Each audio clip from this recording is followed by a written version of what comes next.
my first video about English dialects. I am Lorena Fernandez Palacios, and today I'm going to talk to you about some different dialects that you can find in English when you travel to different places, okay? This is the content.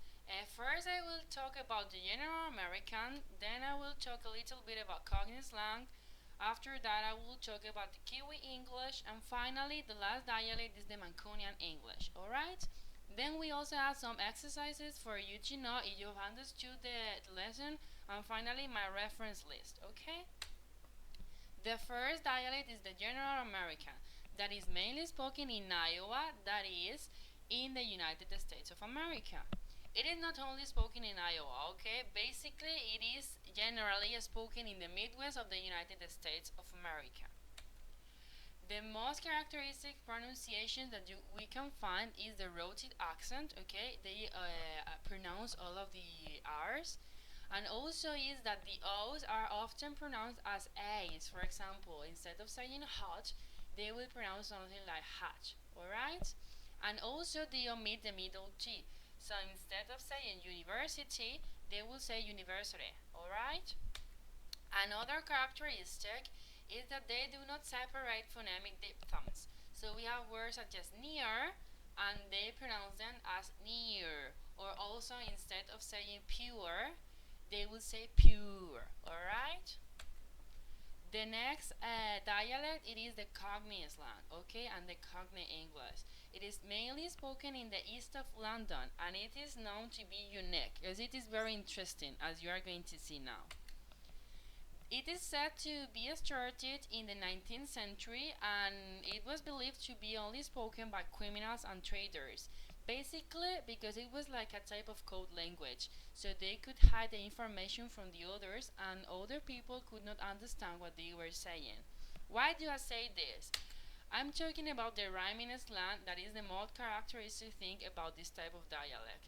The rhyming slang has two phrases or with two or three words, okay, and these words, the end of the phrase, rhymes with the word that we want to replace. The problem here is that sometimes they omitted the rhyming word, so it was very difficult to get what they were referring to. Here I have a top 10 list of the most common expressions of rhyming slang. For example, apples and pears means stairs. Kettle and hop means watch. Adam and Eve means believe. Butter hook means lock. And Barnett fair means hair. Here we have some 5 more, okay? Travel and strive means wife. A la mode means coat.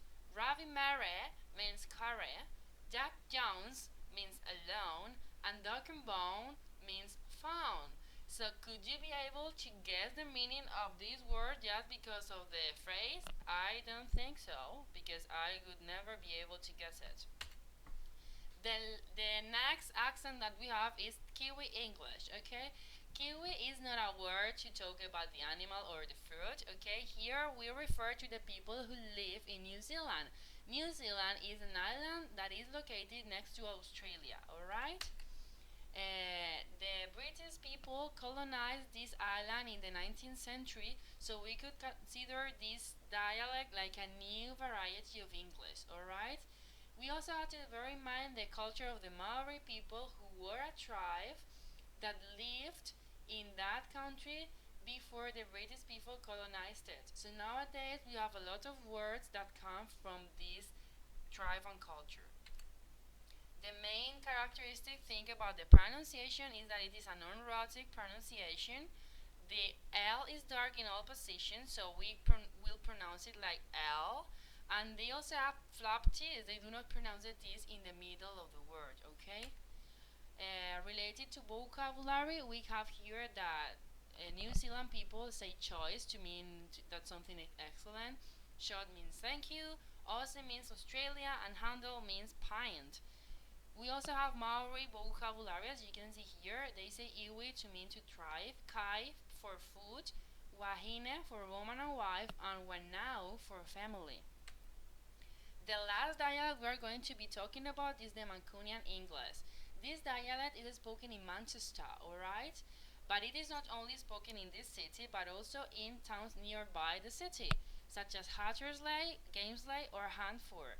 We also have some bands which were famous because of this type of accent, such as Oasis or the Stone Roses.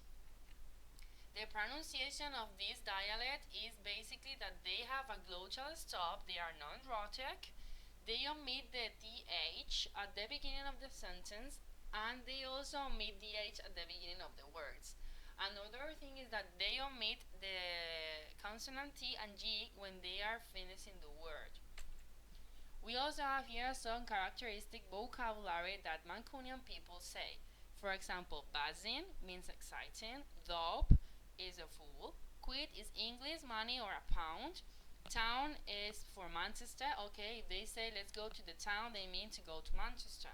Hanging means ugly or horrible, and in it is a substitute of the expression isn't it, alright? Here I have some exercises. So let's see if you understood the meaning of all of these words.